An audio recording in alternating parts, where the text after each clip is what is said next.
घर के चिराग से ही घर को आग लग गई। वही हाल उनके पार्टी का हुआ।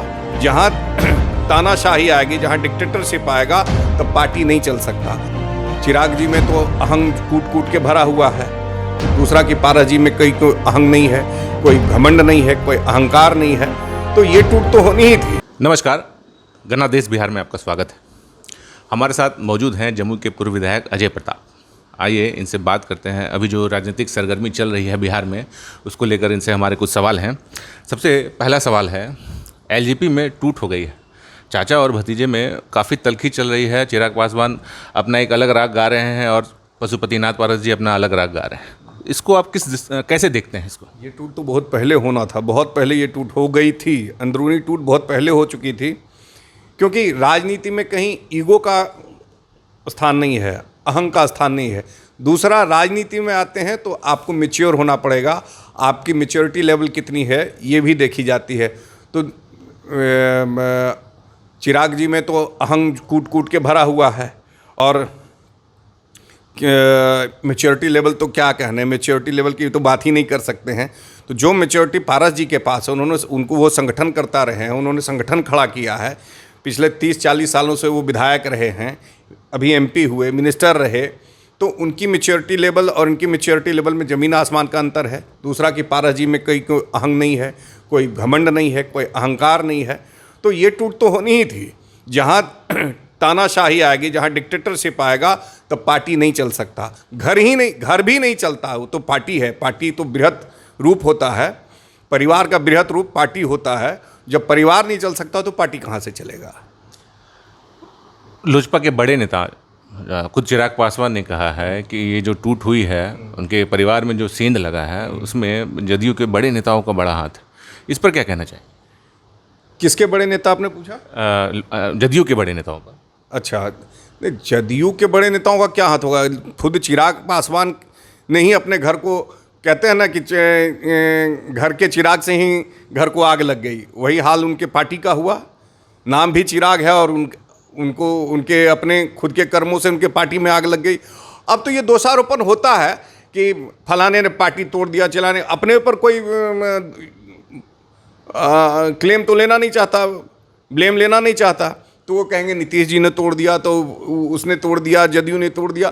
तोड़ा किसी ने, टूटना तो आपका था ही पार्टी। कोई किसी के टूटने, अगर पार्टी नहीं चाहती तो नहीं टूटता।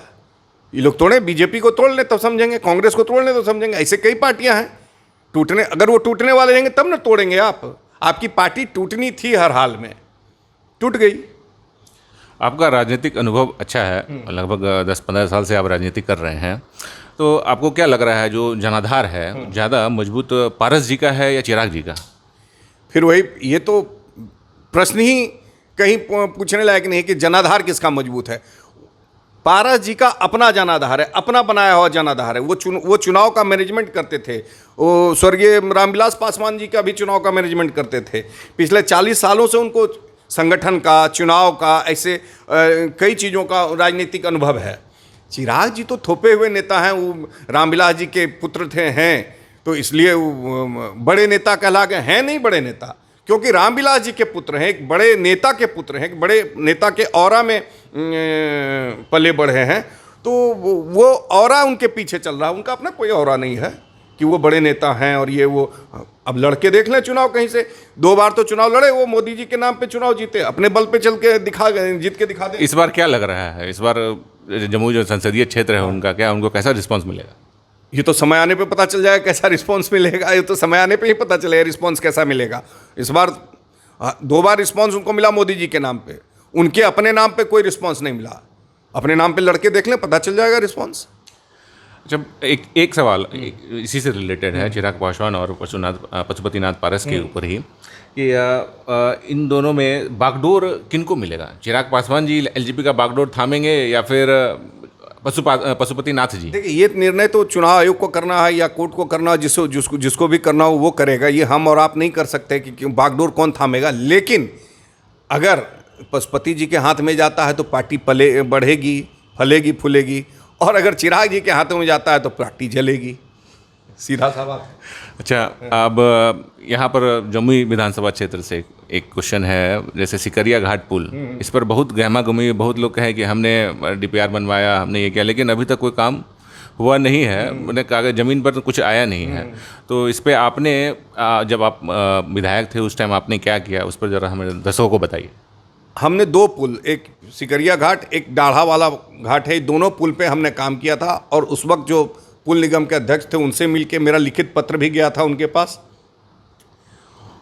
और अब जब हो जाता है ना कोई काम, तो लोग फिर अपने, और जो आ जाते हैं पद मिल जाता है तो हल्ला करने लगते हैं हम किए हम के। उनको जानकारी भी नहीं पता, चौहद्दी भी नहीं पता कि सिकरिया घाट पुल कहाँ से कहाँ बनेगा या डाढ़ा पुल का निर्माण कहाँ से कहाँ होगा, ये जानकारी भी नहीं। हो बोलने को कुछ भी बोल सकते हैं, कल कोई पुल कोई पास करा दे और बाद में हम एमएलए बन जाए, हम बोलने लग जाएं, तो हमारा किया हुआ काम नहीं कहलाएगा। अगर हम बोल रहे हैं तो बेवकूफ़ी है हमारी। लोग भी समझ रहे हैं इस बात को, लोग बाग भी समझते हैं, जनता भी समझ रही है कि पुल के लिए कौन प्रयास किया था। हम बोलने लग जाए तो बेवकूफ़ी होगी हमारी। अब एक जमुई की जो विधानसभा क्षेत्र की जनता है उनका एक सवाल है, आपने जो पिछला चुनाव जो लड़ा था वो रालोसपा के सिंबल पे लड़ा था, तो अभी आपका क्या स्टैंड है, आप किस पार्टी में हैं या फिर आगे की क्या योजना है? आगे का भविष्य आगे देखेंगे। अभी तो हम फ्री हैं, किसी पार्टी में नहीं हैं। बीजेपी ने तो मुझे दूध की मक्खी की तरह बाहर कर दिया, जबकि उसके लिए इतना खटा। और आज जो भी वर्तमान में हैं यहाँ के जनप्रतिनिधि, वो कहते हैं बीजेपी जम्मू में कमज़ोर हो गई। मैं दावे के साथ कहता हूँ, मैंने बीजेपी को यहाँ खड़ा किया और बीजेपी को बहुत मजबूत कर दिया था। यही नहीं, अगल बगल के ज़िले में भी मैंने बीजेपी को मजबूत किया। अभी तो कमज़ोर हैं ही, सचमुच कमज़ोर हो गए। पूरा बीजेपी का सिर्फ जीत जाने से कुछ नहीं होता, संगठन तो पूर्ण रूप से कमज़ोर हो गया। बीजेपी के नाम पे बहुत लोग जीत गए, जिनको नहीं जीतना था वो भी जीत गए। ऐसे कई लोगों को मैं जानता हूँ। हिंदुस्तान के सैकड़ों लोग हैं जिनका कोई जनाधार नहीं था, वो बीजेपी के नाम पे जीत गए। बहुत बहुत धन्यवाद आपका हमारे साथ बात करने के लिए। धन्यवाद। तो ये थे हमारे साथ पूर्व विधायक अजय प्रताप। लोजपा को लेकर काफ़ी सवाल इनसे मैंने पूछा था, काफ़ी बेबाकी से उन्होंने जवाब दिया।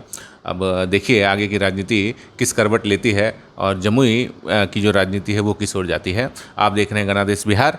कैमरामैन सुमन सौरभ के साथ मैं हूँ सुमित। धन्यवाद।